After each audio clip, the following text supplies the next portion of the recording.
Hey, it's Trey Bolin, and I'm here again with Origin Stories.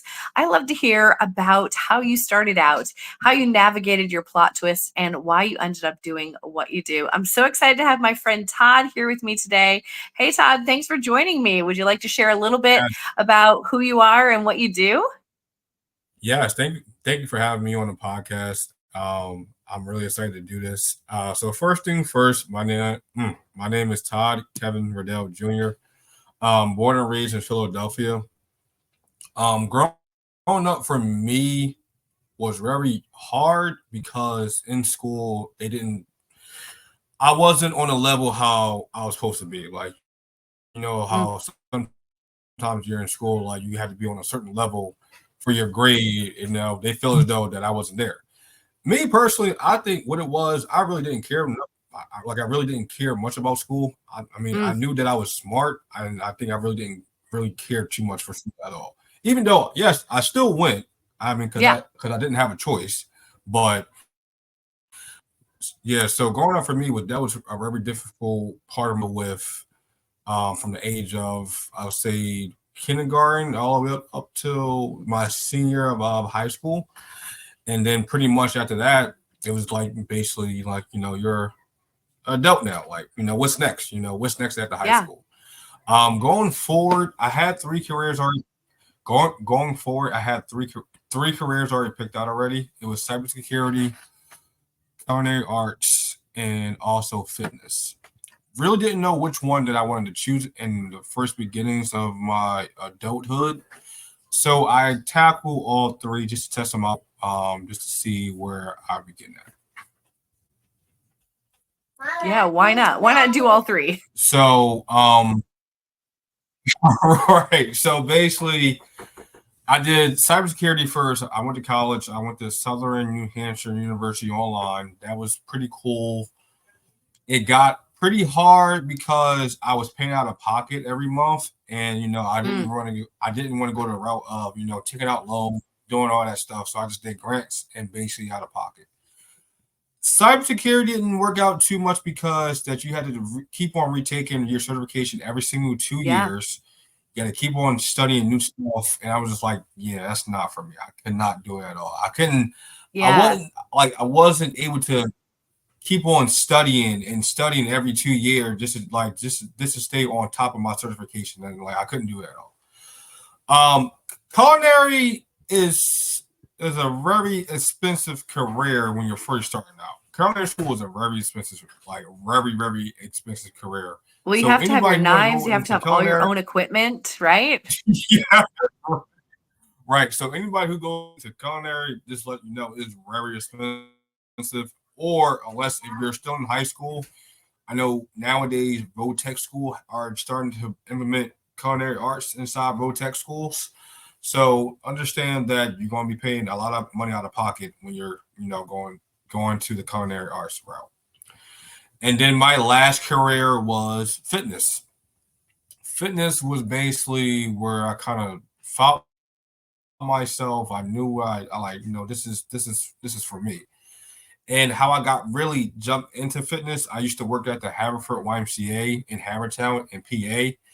And that kind of helped me transition into my career of fitness because even though it was fitness, I was meeting business owners, I was meeting general managers, I was meeting Mm, people on a higher level who can teach me certain things of business and also personal life as well.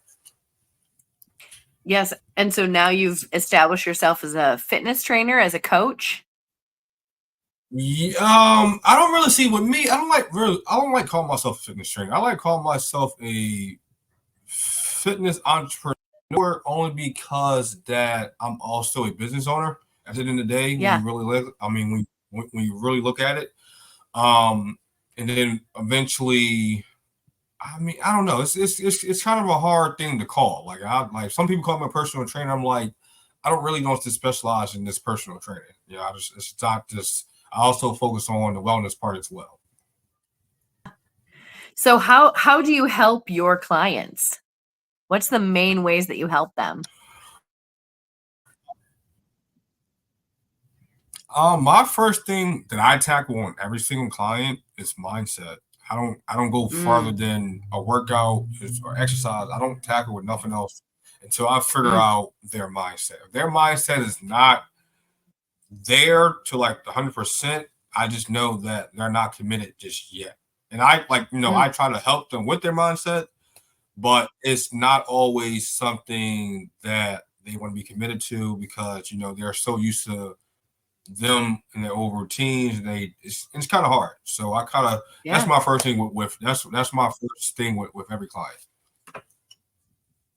That's a great platform and a foundation to have with your clients because like you just said, if their mindset isn't right, they're not going to be able to achieve what they're Right. hoping to achieve.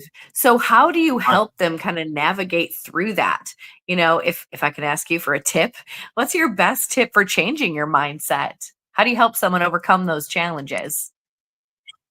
Uh, I would just say bad habits, environment, the people that you hang Mm, out with, things that you watch, stuff that you eat, music that you listen to. But the number one thing is just basically yourself. What do you do mm, that's not helping you in every single day inside your routine? But how can you make it better? Like, are you telling yourself mhm, that I'm a great person, I'm smart, or like what are you telling yourself every single day? Like, are you telling yourself, all right, you know what, I'm stupid, I can't do it. mm, Like, so basically, my tip is, it's just start giving yourself good words every single day that you wake up and like in the mm. morning time. Um, I'm smart. I'm strong. I'm ready. There's so much I can't even think right now. It's Yeah. so much. It's so I know much. one of the things that I like It's to so much. say is that I'm adaptable, that I'm Right. able to handle the Right. Right. challenges that come to me. Right. Um, I Yes. read a book where it was talking about starting every day with a high five, like high fiving yourself in the mirror, and I thought that was really, really Okay. lame until I started doing it. And there was something about that, like I'm here, I'm putting in the work, Right. I'm showing up for Right. myself, and Right. wouldn't you know, it really did have a positive effect on me. And it's Like, yeah, amazing this is how like, simple things like that really can make an impact. And so when you start with mindset, I am sure you're able to help your clients because so much of who we are is who we think we are, right? yes. I feel as though mindset in the fitness is like a car. Like you have to put it Mm, like you have to learn on how to put it put it together. Because yeah. first thing in fitness in general, like it starts with you, but it's going to start with your mindset. Like I can tell myself that I want to lose 200 pounds in 90 days. Yes, it's impossible, but how am I going to attack that and also achieve that if I'm telling myself, all right, I can't do it, what, I'll do it next week or I'll start next month. No, I'm telling myself, all right, you know what, Mhm. I'm, I'm, I'm going to start right now, and then we're going to see how the 3 months goes. Mhm. Yeah. I think So that's so good. basically, is this? Yes, thank you, thank you so much, thank you so much. And for everybody out there who, everybody, it's almost 2 months left of the new year. Everybody should be gearing up for, goals, and, don't always stop at because it's the new year. No, keep on going Mhm. every single month. Just because you haven't hit it during the first month of the new year, keep on going, keep on going. I think that's why I was so excited to interview you because I've had a personal journey through fitness and exercise and health. And I love getting tips from people like yourself, experts in the field, people that are wanting to pour in and help people with their health because I know where I would be without that help. I'd be back Yes. over there, you know, 25 plus pounds bigger than I am now, exhausted, tired, just living day to day. And I'm 45. I know that I'm not going to live forever, but I need to start Right. now. And I love that encouragement. Don't wait until January. Start Right. now. Now. What are some tips for how they could start now? What are some small things that people can change now to help them kind of get to January? My three things, honestly, for anybody out there, when you get home, stop going on your phone immediately. When you get home, take a nice little 10-minute break, and then Mm, start writing down your goals. That's my first thing. Second thing, I recommend sitting outside. Just sitting mm, outside, gathering your mind, thinking about how are you going to attack the mm, next 3 months or 2 months, and then go at it. Then my last thing, I'll say, for anybody, I would say start writing down positive words every single day. mm. And then that's how you see a little bit of change because you have a clear mind, you know what you want to Yeah. do. You're telling yourself every single day, I can do it, I can do it, I can do it, or whatever you want to Hmm. say, like on your notes. And then basically that's just my tips. I think, those tips Yeah. anybody can come up with their own tips, but those are my favorite three. No, I appreciate that. And I really do. I agree with you because I know that the days that I take time outside, I feel better. Right. I had this little habit of going outside in the morning with my daughter and letting her read out loud and practice reading out loud together outside. And it was like, I don't know, there was some kind of difference when we were sitting outside together than sitting inside. Maybe it has to do with creation, maybe it has to do with seeing, the beautiful day that God gave us, fresh air, Yes. a different Yes. scenery, but I really think that encouragement really does hold up. Getting outside, and I also loved the taking the 10 minutes. I think starting out small. Maybe I'm not going to run a marathon tomorrow, Yes. but Yes. if I start small, I Right. bet you I could run a marathon. Yes. Yes. That's definitely because it's like once you get off of work, it's like you have so much on your mind. So you Yeah. need at least 10 to 15 minutes just to clear your mind where it's nice and quiet. And if you guys sit inside the bathroom for at least 10 to 15 minutes, Yeah. just to clear your mind. So Yeah. you can figure I out think on how. that's great encouragement. Thank you. And just people Well, and I because think like once you especially have a for clear mind, entrepreneurs when we're working at home, it's hard for us because my home is my work and my work is my home. And when my husband's yes, working downstairs, then he's working downstairs, I'm working upstairs. And then yeah, what do we do? When we're done with our meetings, and we're back in our home life together, which is beautiful. And I right, love him. And I'm not saying otherwise. I'm just thinking, wow, maybe it would be good to just 5 minutes, 10 minutes, just a little reset before we jump back yes, into yes. our home life. Yeah. So basically, just take that 10 to 15 minutes, everybody. Just take your time out your day. Everybody has time. Trust me, you get 24 hours in a day, so you have time. And just clear your mind and figure out how you want to start your own fitness journey on whatever you want to do. Start walking more, start swimming more, start biking, go. So that's just my tips, y'all. Yeah. Now, how did you get started in the fitness realm? I know that you said when you kind of finished up school, there was these three different routes that you were looking at taking. What, how did you get connected with that fitness route? Were you an athlete in high school and college?